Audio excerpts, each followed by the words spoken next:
Here we are at example 7 from our 4.3, number 3 set of notes. Now we're asked to factor this trinomial. Again, we have some different variables going on, but the game is still really the same. So looking at our list, we're going to take our a value 1 and our c value 2, multiply those two together. So 1 times 2 gives us 2.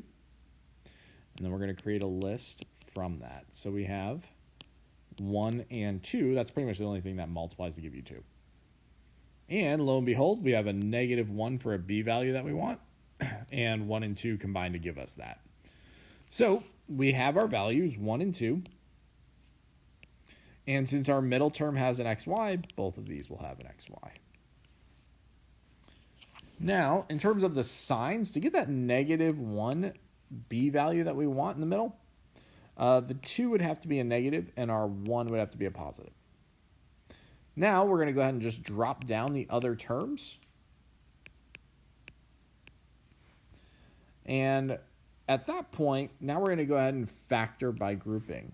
So we're going to go ahead and split this down the middle. Looking at the first pair, we notice that they both share a 1 that you can factor out, as well as an x. So we're going to pull out a 1x from both of these terms. And what you're left then with is if I factor out an x from that x squared, I'm left with an x. And if I factor out a 1x from the 1xy, I'm left then with just the y.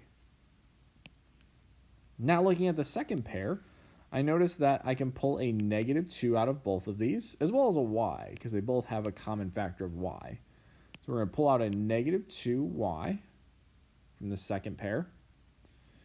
And what we're left then with is x. And then if I pulled out a -2 from that second term, I'm left with a positive y there. And notice how they have that x plus y. That's a great sign. You want to see that. And so our final answer then is we're going to pull out that x plus y. And then we're left with this 1x minus 2y from here and here. So this is our factored form by grouping. Again, though, that is example 7 from our 4.3, number 3 set of notes.